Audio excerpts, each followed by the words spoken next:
ito nga, pinagtanggol ng nangungunang grupo sa pagmimina sa yung mga cutting activities na pinangasiwaan ng mga mining company.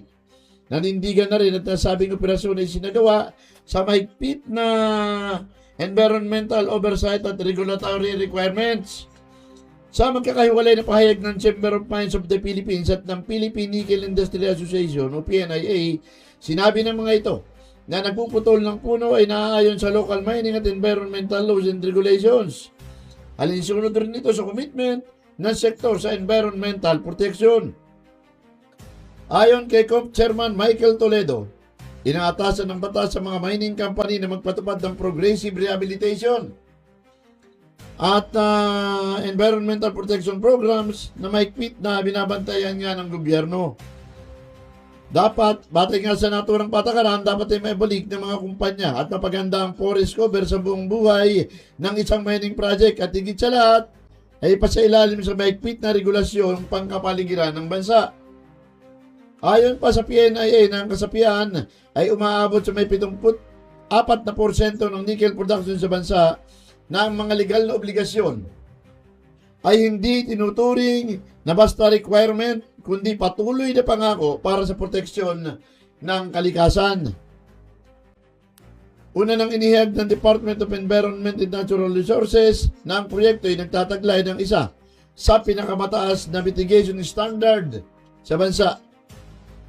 Sa bawat isang puno na mapuputol ay kinakailangan palitan ng 100 indigenous seedlings. Mga kahulugan nito na aabot sa 2,661,700 seedlings ang kailangang itanim ng kumpanya ng mina. At kaugnay dyan, inaatasan din ng kumpanya na alagaan ang mga itinanim na seedlings sa loob ng 3 taon upang tiyakin na mabubuhay ang mga puno.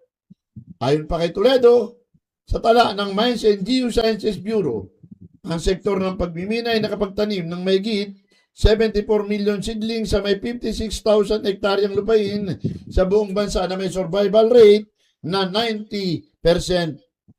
Ang industriya umano ay nakapagtanim ng 3 milyong puno, nakakapagtanim ng 3 milyong puno kada taon sa ilalim ng rehabilitation, reforestation, environment enhancement program. Idinagdag pa ng PNIA na ang nickel company sa Palawan ay kolektibong nakapagtanim ng mahigit 9 milyong puno hanggang Disyembre noong nakaraang taon. At sinabi pa ng grupo ng mga member company ay committed sa pagsusulong, pangangalaga sa kalikasan para maprotektahan at mapaigi ang mga lugar kung saan sila nag-ooperate at ginagabayan ng siyensya, pananagutan at responsibilidad bilang katiwala ng kapaligiran. Sa amin nun, 7 na milyon.